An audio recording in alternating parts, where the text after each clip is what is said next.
চলে এসেছি একটা ছোটো রাইডে। তো আমাদের একটা ইভেন্ট আছে, ইভেন্টে আমাদের অনন্যা রেস্টুরেন্টে, এটা কোলাঘাটে পড়ে। এখানে একটু টিফিন করে নেওয়া হবে, টিফিন করে নেওয়ার পর আমরা একটু যাবো।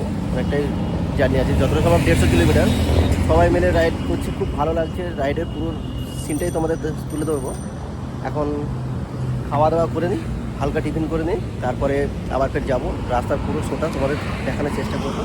আর বাইক দেখতেই পাচ্ছি পরপর লাইন আপ আছে, খুবই ভালো লাগছে দেখতে। তোমাদের দেখাচ্ছি, পুরোটাই দেখো। ফার্স্ট আছে মেটিও থেকে স্টার্ট, পরপর বাইকের ভালো সিন আছে।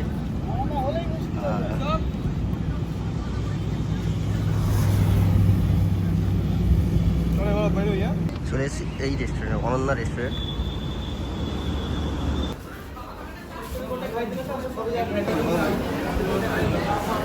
আমাদের গ্রুপের সবাই বসেই আছে, কিছু লোক খাওয়া হয়ে গেছে, কিছু লোকের বাকি আছে।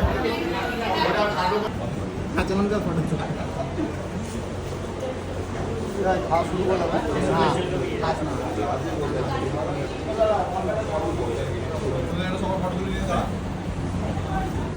খাওয়া শেষ করে একে একে সবাই বেরিয়ে গেছে। আর আমাদের এবার সবাই বাইক নেবে, নিয়ে বেরিয়ে পড়বো আমরা আমাদের মেন ডেস্টিনেশনে। চলো যাওয়া যাক, আর কি করা হয় সবাই। আমি তো বুঝতে পারছি না, নতুন তো আমি, একটু হয়তো প্রবলেম হবে আমার সবাইকে শিখতে, জানতে, সবাই সাথে আলাপ আলোচনা করতে। দেখি তোমাদের সাথে সব কিছু বলবো। তো হয়ে গেছে, হয়ে গেছে। Mission successful. সরি, আমাদের এক্সট্রা টাইম নেওয়ার জন্য ভিডিওটাতে আমরা সবাই তোমাদের কাছে ক্ষমা চাইছি। বিশেষ করে এই লকটা তোমাদের কাছে ক্ষমা চাইছি, মরেই গেছে।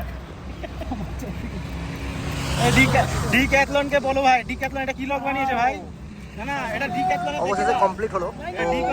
বলে দিই, এই যে কোম্পানি, কোম্পানিটা দেখো, ডিক্যাথলন। হ্যাঁ, কোম্পানিটা দেখি ডিক্যাথলন, ঠিক আছে।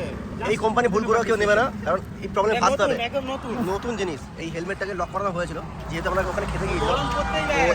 এতটা প্রবলেম পড়তে হয়েছে বলার মতো না। চাবিটা কাজ করছে না, চাবিটা একেবারে কাজ করছে না, কাজ করছে না, যার জন্য আমাদের সেকেন্ড অপশন নিতে হয়েছে।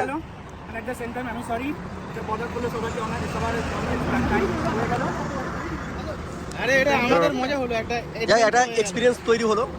বিশেষ করে হেলমেট লক করতে গেলে একটু বুঝে সুঝে লক করবে। যখনই বেরোবে হেলমেট লক করে এরকম জিনিস নিয়ে উঠানা করে অপশন রেখে ব্যবস্থা করতে হবে। পাস নিয়ে বেরোবে, কারণ যখন তখন লক হয়ে যেতে পারে। না না, সব কেনাই দরকার। এই লক ঠিক আছে, চলো। ডিক্যাথলনের লক।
আমাদের মেন ডেস্টিনেশন হলো মেদিনীপুর রাজবাড়ি।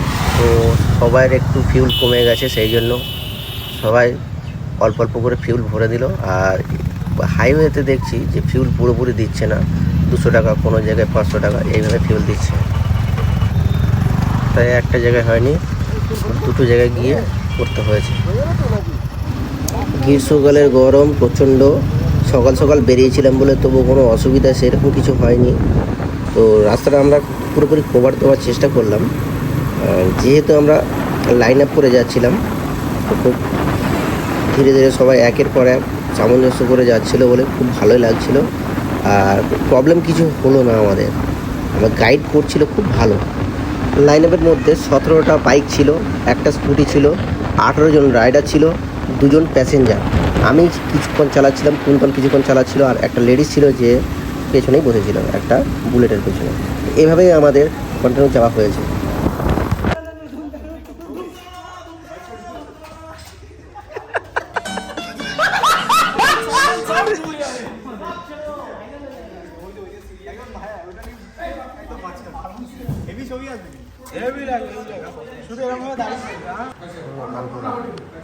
তবলা সব কিছু আছে এখানে। আর এইটা হচ্ছে বৈঠকখানা, যে বৈঠকখানায় পুরনো রাজার ছবি এখানে তুলে ধরা হয়েছে। আর সেগুলোর কিছু দৃশ্য তোমার কাছে তুলে ধরছি।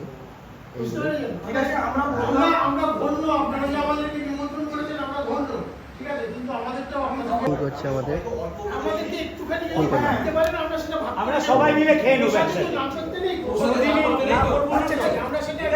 বাড়ির এই দরবারে রয়েছে বৈঠকখানা, তার সাথে এই যে এখানে যেটা বলা যায় যে নাচ হতো, রাজাদের যে যারা নাচ গান করতো সেই জায়গাটাতেই হতো। এখন যেহেতু নেই, পুরনো হয়ে গেছে। আর এই দালানের পেছনেই আর একটা বাড়ি আছে, যে বাড়িটা উপস্থিত এখন কিছুটা অস্তিত্ব রেখেছে, যদিও পুরনো হয়ে গেছে। ওখানে একটা মন্দির দেখতে পাচ্ছি, খুব ভালোই আছে, খুব স্বচ্ছন্দে রেখে দিয়েছে এই মন্দিরটা। এখনও খড়ের ছাউনি দিয়ে ঘর আছে, কিছু শিল্পকলা দেখা যাচ্ছে, তুলে ধরেছে এখানে এই। তো খুবই ভালো লাগছে। আর এই মন্দিরটা পুরনো হয়ে গেছে বলে এখন আপাতত বন্ধ রেখেছে। সোলার প্রতিমা, সোলার বাকি সব নিয়ম মেনে, বাকি নিয়ম মেনে একবারে নিয়ম মেনে। আর বিসর্জনের সময় আমাদের রাজার বংশধর আমাদের যে নিয়ম দাস কি করিতে বললাম, এটা হচ্ছে বিসর্জন। আর এটা হচ্ছে আমাদের ঈশ্বরাইজির কুলদেব মন্দির, কুলদেবতা, এই রাজবাড়ির কুলদেবতা রাধা কৃষ্ণের মন্দির। তুমি দেখাবো মানে এই পোর্শনটাই হচ্ছে পুরো জমিটার ঈশান কোণ, বুঝতে পেরেছি? আরে দরজাটা খুলবে,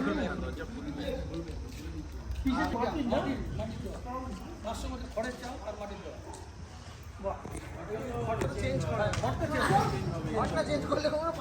যে যা ছবিগুলো তুলছি সব ছবিগুলো যেন পাওয়া যায়।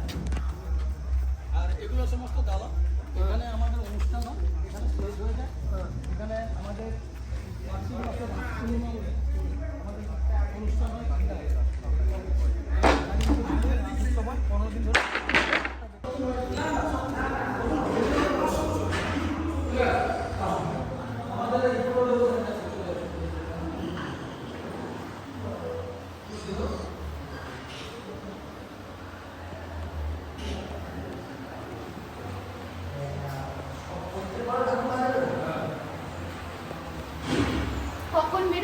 এবার আসার সময় বেরোবে, রাশে বেরোবে।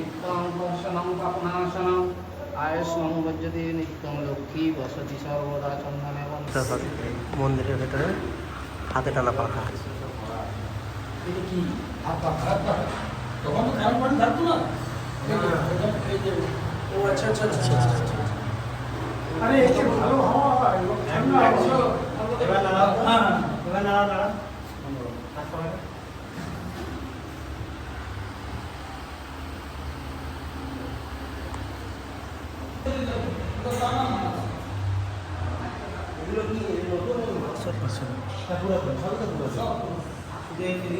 আরে এগুলোর মধ্যে দিয়ে জ্বালানো হতো, এগুলোকে ইলেকট্রিক করে দেওয়া হয়।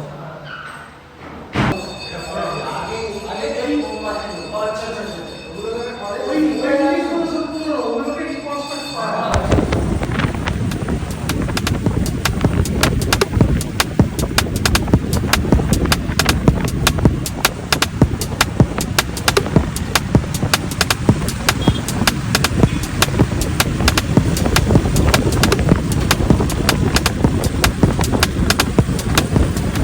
রাজবাড়ি কমপ্লিট হয়ে যাওয়ার পর গাড়ি চালাতে চালাতে একটা রেস্টুরেন্টে দাঁড়ালাম দুপুরে লাঞ্চের জন্য। তো লাঞ্চটা সেরে নেবো, কিন্তু এখানকার ভিউটা খুব ভালো লেগেছে বলে একটু ভিডিও শ্যুট করে তোমাদের সাথে শেয়ার করলাম। তো এটা মেদিনীপুর আসবার পথেই পড়বে। যখন বাড়ি ফিরছিলাম দেখতে পেলাম বেশ ভালো, সবাই মিলে দাঁড়ানো এখানে খাওয়া দাওয়া করার জন্য।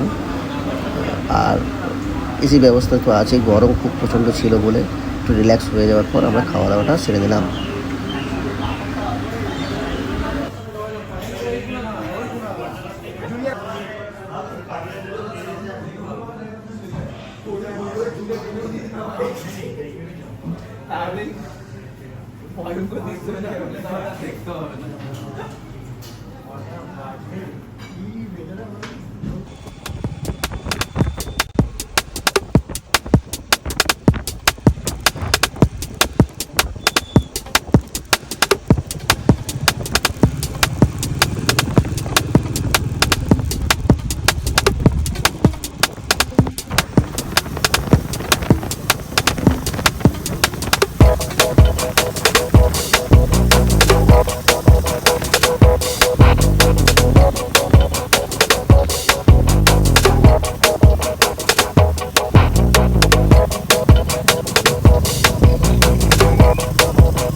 যাওয়া এবং আসা মিলে টোটাল 365 কিলোমিটার হয়েছে, সেটাও তোমাদের সাথে শেয়ার করলাম।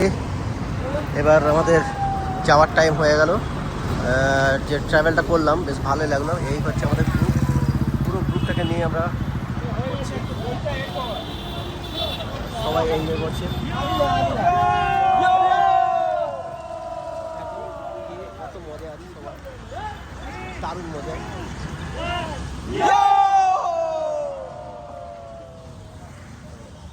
খুব খুশি সবাই।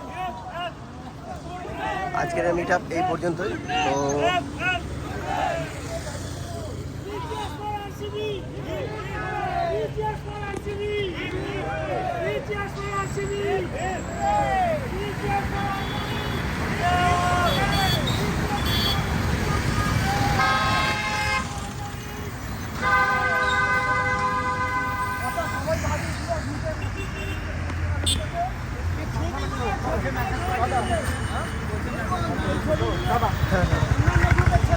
চলো আমার দেখা হবে।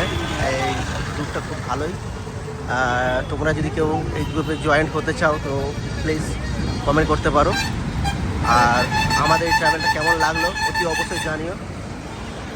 আজকের এই ভিডিওটা এই পর্যন্ত, ধন্যবাদ।